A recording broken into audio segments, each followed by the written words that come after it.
दीपावली म्हणजे आनंद, प्रकाश आणि नव्या सुरुवातीचा उत्सव. पण या आनंदासोबत आपली जबाबदारीही तितकीच मोठी आहे. नागरिकांना आपल्या जबाबदाऱ्या पार पाडण्याचे महत्त्व देखील अधोरेखित केले आहेत प्रसिद्ध डॉक्टर चंद्रशेखर क्षत्रिय यांनी. तसेच सध्याचे बदलते युग, येवला शहर, जिल्हा, राज्य ते देश व जगातील विविध विषयांवर खास विशेष मुलाखत बघा तेज9 न्यूजवर. येवला शहरातील क्षत्रिय हॉस्पिटलचे सुप्रसिद्ध डॉक्टर चंद्रशेखर क्षत्रिय यांची. नमस्कार, मी डॉक्टर चंद्रशेखर क्षत्रिय, येवला मेडिकल प्रॅक्टिशनर असोसिएशनचा अध्यक्ष, त्याचप्रमाणे येवला IMAचा अध्यक्ष, येवला शाखेचा, त्याचप्रमाणे राष्ट्रवादी डॉक्टर सेलचा अध्यक्ष. ह्या नात्याने दोन गोष्टी आपल्याशी हितगुज करी इच्छितो.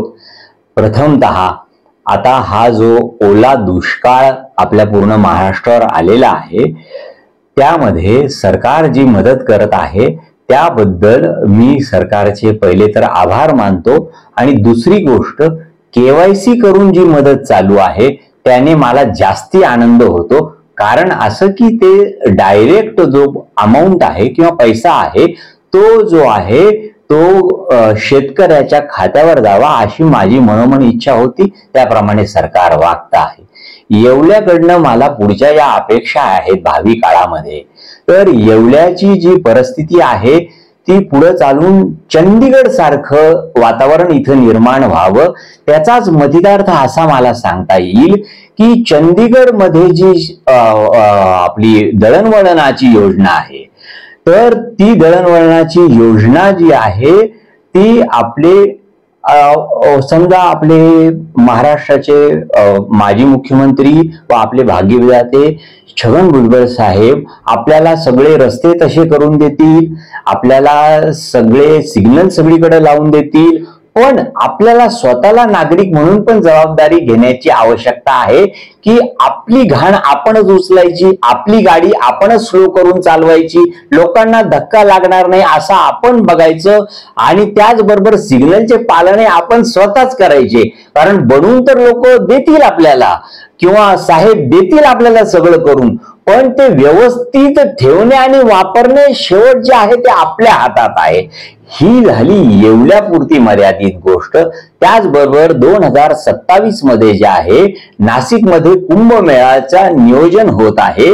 त्याच दृष्टिकोनातून साहेबांनी जे आहे 2 विमानपट्ट्या ज्या आहेत तिथं वाढवण्यासाठी प्रस्ताव दिलेला आहे मोदी सरकारकडे. आणि तो मान्य होईल त्याचा परिणाम असा होईल की नाशिक जे आहे ते जगाच्या नकाशावर चालल्या जाईल. विमानं जे आहे तिथं उतरली की त्याच दृष्टिकोनातून ते येवल्यापर्यंत पण येतील. आपला पण रस्ता बनतो आहे 27 पर्यंत, तो बनून तयार होऊन जाईल.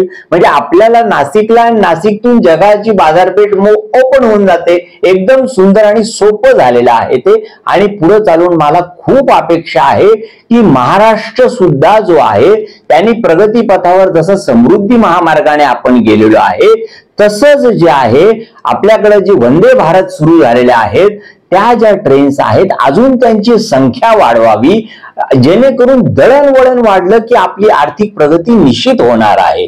महाराष्ट्र संपल्यानंतर भारताचा जर विचार आपण करायला गेलो तर भारतामध्ये जे आहे ते आपल्याला जे ऊर्जा स्रोत आहेत, मूळ ऊर्जा स्रोत आहेत, त्यांची जी आहे ऊर्जा स्रोत सापडणे व त्याच्यावर काम करणे हे आपल्याला आवश्यक आहे. ऊर्जा स्रोताचा जो महत्व आहे ह्या ज्या ज्या देशांनी ओळखलं, समजा अमेरिकेने पहिले ओळखलं तर ते देश हे महासत्ता झालेले आहेत. ज्या देशांनी ते ओळखलं नाही ते मागे राहिलेले आहेत. आपण ते आता ओळखत आहोत आणि आपण पुढे चाललेलो आहोत.